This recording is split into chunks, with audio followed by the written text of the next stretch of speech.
सुबह उठ के फर्स्ट यूरिन पीना अपना, कोई तकलीफ नहीं रहेगी, कभी कुछ नहीं होगा। फर्स्ट यूरिन पी, इतनी ताकत होती है भैया, इतनी ताकत होती है भैया। सुबह उठ के फर्स्ट यूरिन पीना अपना।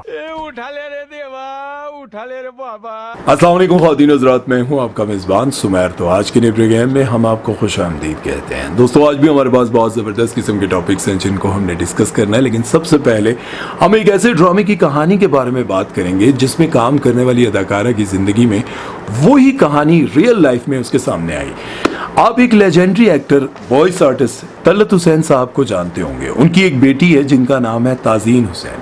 पहले पीटीवी के दौर में बहुत बड़ी अदाकारा थी, बहुत बड़े बड़े ड्रामों में काम करती रही। लेकिन फिर उनकी शादी हो गई। शादी के बाद उन्होंने शोबिज़ इंडस्ट्री को छोड़ दिया।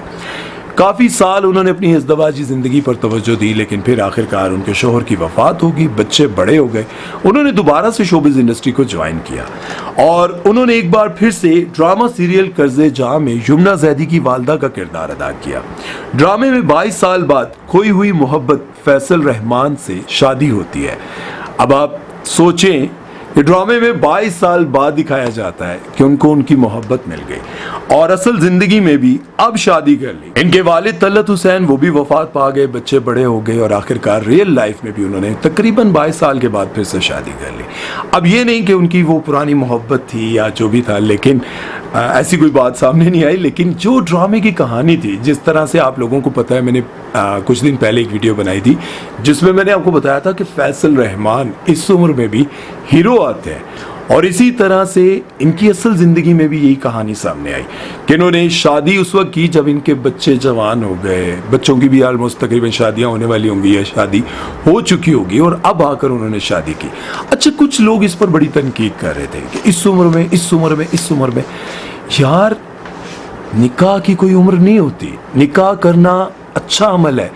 लोग निकाह नहीं करते, लोग दोस्तियां पाल लेते हैं और दोस्तियों पर बड़ा फख्र महसूस करते हैं। मैंने एक शॉर्ट फिल्म भी बनाई है अपने मेन चैनल पर, उसका एक कार्ड भी ऊपर आ रहा होगा, एंड स्क्रीन पर भी आ जाएगा। मेन चैनल यानी कि सभी सुमैर पर आप जाकर वो फिल्म भी देख सकते हैं। नाम है गुनाह। लोग जो है निकाह को ऐसा समझते हैं कि यार ये गुनाह है।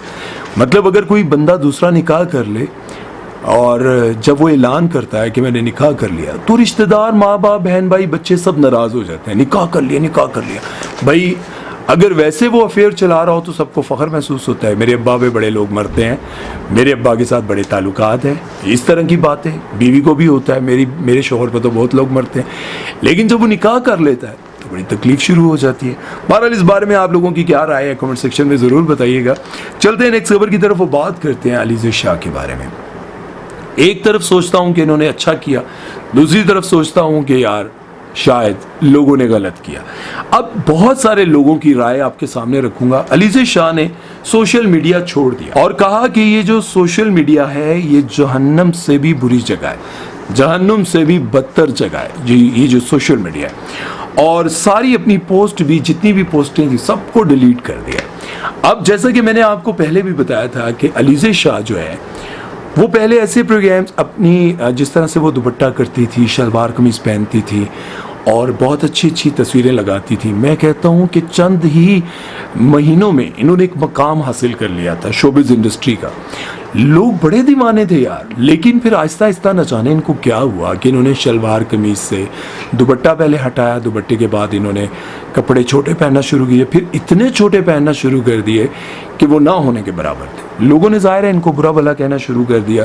फिर उसके बाद इनकी ज़िंदगी में एक ऐसा वक्त भी आया जब एक आर्टिस्ट ने, इनके साथ काम करने वाली एक आर्टिस्ट ने बताया कि ये ऐसा लड़ी कि इन्होंने जूते उतार के मुझे मारना शुरू कर दिए। और वहाँ पर उस प्रोडक्शन ने इन पर केस भी किया कि इन्होंने कैमरे तोड़ दिए। और कुछ ही अरसे के बाद समी खान, जो कि हमारे बहुत बड़े एक्टर हैं, उन्होंने कहा कि एक सेट पर इतनी ज़्यादा लड़ाई हुई, दो लड़कियों की, एक बड़ी आर्टिस्ट थी, उनकी लड़ाई हुई कि उन्होंने जूते उतार के एक दूसरे को मारे। अब जाहिर है उसी ड्रामे में समी खान और अलीज़े शाह भी थी, तो पता चला कि अलीज़े शाह के बारे में वो भी यही कहना चाह रहे थे। तो बात यह है कि Alizeh Shah out of control.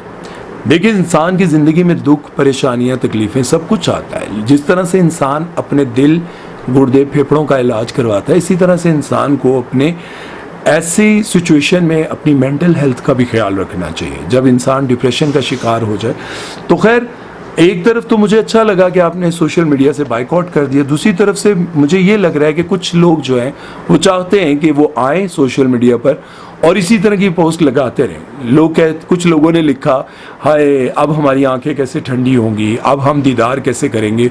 ये वो बहुत सारे ऐसे लोग हैं जो बहुत ज़्यादा ठरकी हैं, जो बस कोई भी किसी भी तरह की लड़की हो वो कमेंट लाजमी करते हैं, अपनी ठरक लाजमी झाड़ते हैं। कुछ लोग ऐसे हैं जिन्होंने कहा कि अच्छा हुआ, थोड़े दिन सुकून रहेगा। कुछ लोगों ने कहा जा कबूतर उड़ जा, मतलब बहुत सारे कमेंट्स मैंने पढ़े। लेकिन मैं ये चाहता हूँ कि अगर वो वापस आए तो एक अच्छे तरीके से अपना काम दोबारा से स्टार्ट करें। काम छोड़ना, सोशल मीडिया छोड़ना, क्योंकि यहीं से आपने कमाना भी है, या तो आप शोबिज़ इंडस्ट्री को छोड़ जाएं तो वो तो बहुत अच्छी बात है, लेकिन अगर आपने इस तरह से छोड़ना है सिर्फ सोशल मीडिया तो मेरा ख्याल है वो ठीक नहीं है। अपने आप को बेहतर कर लें, क्योंकि ज़ाहिर है सिर्फ यही नहीं रहना, वापस भी जाना है। गुनाह तो हम भी करते हैं, आप भी, हम सब गुनाहगार हैं। अल्लाह ताला हम सब के गुनाहों को माफ़ फरमाए। हम कोई फरिश्ते नहीं हैं।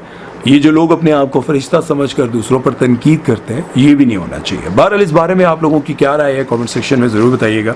चलते हैं नेक्स्ट खबर की तरफ। वो बात करते हैं जी मदिया इमाम के बारे में। एक इंडियन से शादी की और फैसल कुरैशी के इंटरव्यू में उन्होंने कहा कि मैं अभी तक औलाद इसलिए नहीं पैदा कर पाई क्योंकि मैं बहुत डरती हूँ। मैं ये डरती हूँ कि एक नन्ही सी जान को इस दुनिया में लाने के बाद उसकी ठीक से हिफाजत कर पाऊंगी या नहीं, उसकी परवरिश कर पाऊंगी या नहीं। मैं बहुत डरती हूँ कि मैं उसका ख्याल रख पाऊंगी या नहीं। क्या मैं ये जिम्मेदारी निभा सकती हूँ। इस तरह की बहुत सारी बातें उन्होंने की और उसके बाद उन्होंने कहा कि इस दुनिया में बहुत सारे भेड़िए हैं, बहुत सारे जालिम लोग हैं, मैं कैसे उसकी हिफाजत कर पाऊंगी। और उसके साथ साथ उन्होंने बताया कि मैं एक खाला भी हूँ, मेरे बहुत सारे भांजियाँ भांजे हैं, डायरेक्ट मेरे पर उनकी जिम्मेदारियाँ नहीं हैं, उनके वालिदैन जिंदा हैं, लेकिन मुझे यूँ लगता है कि मुझे पहले इनकी जिम्मेदारियाँ निभानी चाहिए, मुझे इनका ख्याल रखना चाहिए, लेकिन मैं अपनी औलाद पैदा करने से बहुत डरती हूँ। अब बात यहाँ पर समझने की ये है कि आपको ये समझना चाहिए कि अपनी औलाद, जाहिर है भांजियाँ भांजे इनसे बहुत प्यार होता है, भतीजियाँ भतीजे इनसे बहुत प्यार होता है, लेकिन औलाद पैदा करना और उसकी हिफाजत करना, उससे प्यार करना, उसे इस माशरे के लिए एक अच्छा इंसान बनाना या अच्छी औरत बनाना, ये एक बहुत सवाब का काम है। आप किसी को जन्म देती हैं, जन्म के बाद उसकी परवरिश करती हैं और इस माशरे में एक ऐसा, देखिए अगर हर इंसान यही सोचता तो आज मौलाना तारिक जमील साहब हमारे बीच ना होते, मुफ्ती तारिक मसूद साहब हमारे बीच ना होते, मुफ्ती तकी उस्मानी हमारे बीच ना होते, डॉक्टर इसरार अहमद साहब हमारे बीच ना रह कर गए होते, उनका इतना इल्म, इतनी मेहनत दीन के लिए, ये सब हमारे बीच में ना रहे होते। और इसी तरह से वलीउल्लाह, बहुत सारे ऐसे जिन्होंने लाखों नहीं करोड़ों लोगों को मुसलमान किया, जिन्होंने भूख प्यास काटी, दीन का काम किया, वो लोग हमारे बीच ना रहे होते। यकीनन आप हो सकता है औलाद पैदा करें और वो इस दीन के लिए इतना काम कर जाए और ऐसा काम कर जाए कि आपकी ये दुनिया भी संवर जाए और वो दुनिया भी। मेरे दिमाग में जो कुछ आया ये कोई स्क्रिप्टेड नहीं था, बस बोल दिया, पता नहीं कैसा बोला है, लेकिन मेरे दिल में ये सब कुछ था। अल्लाह ताला आपको नेक साले औलाद नसीब फरमाए। बहरहाल चलते हैं नेक्स्ट खबर की तरफ। वो बात करते हैं ज़ारा नूर अब्बास के बारे में। ज़ारा नूर अब्बास ने क्लासिक डांस किया। इनकी खाला बुशरा अंसारी ने कमेंट किया कि मुझे भी तुमसे सीखना है, माशाल्लाह। बस लोगों को बहुत गुस्सा आया कि डांस पर माशाल्लाह बोल रही हैं। जब लोगों ने तनकीद करना शुरू की, लोगों ने बहुत बुरा भला कहना शुरू कर दिया, लेकिन मैं आपको ये बताता चलूँ कि यार कोई भी अपने देखिए डांस पर, गानों पर, किसी भी फिल्म पर माशाल्लाह ये वो सब कुछ नहीं कहना चाहिए, सच में नहीं कहना चाहिए, क्योंकि ज़ाहिर है माशाल्लाह अल्लाह नज़र बद से बचाए। उन्होंने शायद अपनी भांजी को देखते हुए कहा होगा कि मेरी भांजी कितनी प्यारी है, खूबसूरत है, शायद ये सोचकर उन्होंने कहा हो, लेकिन लोग ज़ाहिर है आजकल बहुत एक्टिव हो गए हैं। कोई भी बात आपके मुंह से गलत निकल जाए, वो जानते भी हो अगर कि ये शख्स या ये खातून बहुत सुलझी हुई है, ये कभी भी इसी बात नहीं कर सकती, लेकिन अगर आपके मुंह से गलती से कुछ निकल गया तो फिर आपको इस मुल्क में रहना आपके लिए मुश्किल हो जाता है। बहरहाल यार मैं हमेशा ये बात कहता हूँ कि सोच समझ कर आपको कुछ करना चाहिए। आप बिल्कुल सोचे समझे बगैर अगर कोई गलती से कोई बात कर दे तो उसके जान के दुश्मन ना बन जाया करो यार। हल्की फुल्की तनकीद ये वो सब कुछ चलता रहता है, लेकिन इस कदर कि उसकी जान के दुश्मन बन जाओ, ये सही नहीं है यार। गलती तो हर इंसान से होती है, आपसे भी हो सकती है, हमसे भी होती है। बहरहाल राय जरूर दीजिएगा। चलते हैं नेक्स्ट खबर की तरफ। और एक इंडियन एक्टर परेश रावल, हेरा फेरी में आपने देखा, इंडियन खबर नहीं है, खबर ऐसी है जिसे सुनने के बाद आप धमाका होगा यार ये जरा देखना कौन। परेश रावल ने एक पॉडकास्ट में ऐसी बात की है जिसे सुनने के बाद ना आपके छक्के छूट जाएंगे भाई, आप सोचेंगे कि ये क्या काम कर दिया।